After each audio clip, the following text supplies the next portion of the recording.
Have you ever looked at a totally normal, everyday object and wondered what kind of story it's hiding? I mean, take this shoe, the Japanese Geta. It's iconic for sure, maybe a little strange looking. Obviously, it's designed to keep your feet out of the mud, but what if I told you that its unique shape isn't just about function? What if it's actually a clue?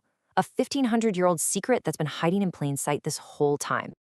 Okay, so let's dive right into this. For centuries, where the Geta's name actually came from has been a bit of a mystery.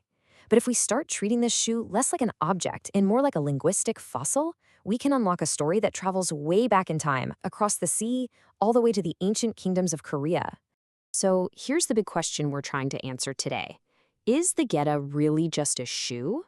Or is it actual, physical evidence of a deep historical connection, perfectly preserved inside a single word? Well, let's put on our detective hats and start following the clues. All right, our very first piece of evidence is the sound itself. The word Geta didn't just pop up out of nowhere. To really get it, we need to listen very closely to a word from the Korean peninsula, a word that describes the very action this shoe performs. So meet our prime suspect, the Korean verb Goeda. It's a really simple physical word. Just imagine you're propping up a leaning tower of books, or you're sticking a little stone under a wobbly table leg to make it stable. That specific action, supporting something from underneath to make it steady or higher, that is Goeda. Now, what's so cool about this is how cleanly the sounds line up. See, when ancient Korean words made their way over to Japan, they had to adapt to Japanese phonetics. The core sound gui very naturally softens into ge, and the verb ending da shifts to ta. And boom, just like that, the action Goeda becomes the name of the object, Geta. It's like a perfect phonetic fingerprint.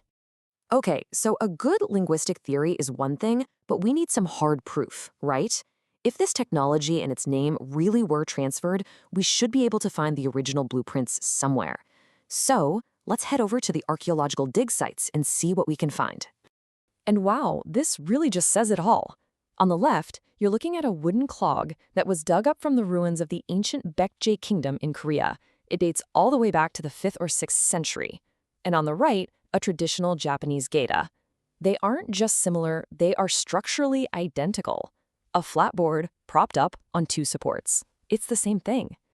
So, the key takeaway here is that this was no coincidence. Just picture it for a second. Skilled craftspeople from the Baekje kingdom, who were famous for their advanced engineering, crossing the sea to the Japanese islands. And they didn't just bring their toolkits, they brought their entire way of life. And embedded right in that lifestyle were the very words they used to describe how things worked.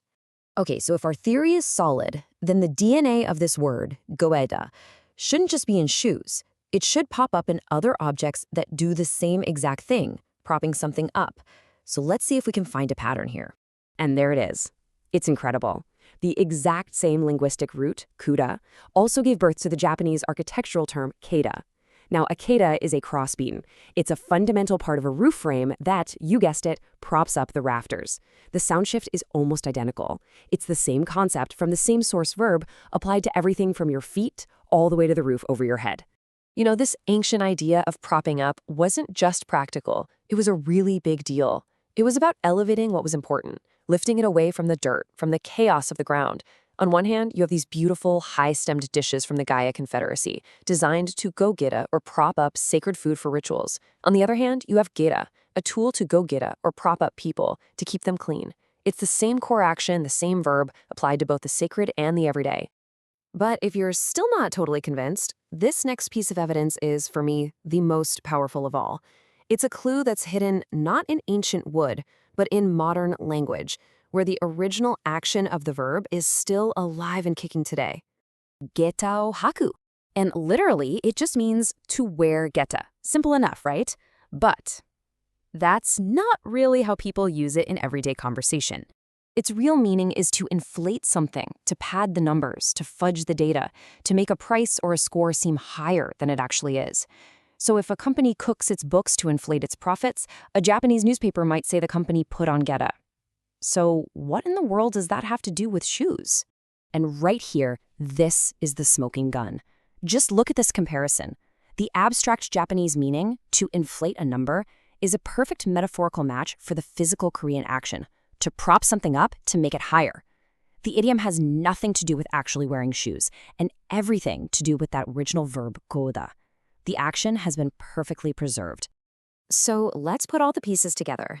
We have the phonetic evidence, we've got the archaeological proof, the architectural pattern, and the linguistic smoking gun hiding in a modern idiom. I think the verdict is in. The story is crystal clear. Ancient Korean artisans brought a piece of technology with them, a shoe designed to prop up the person wearing it.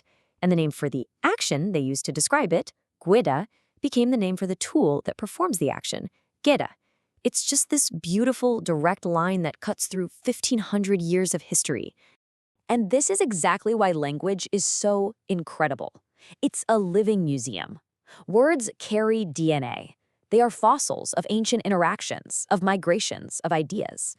A simple shoe becomes a time capsule, and its name tells a story of cultural exchange that history books alone just can't quite capture. It really leaves you wondering, doesn't it? What other secrets are hiding in the words that we all use every single day?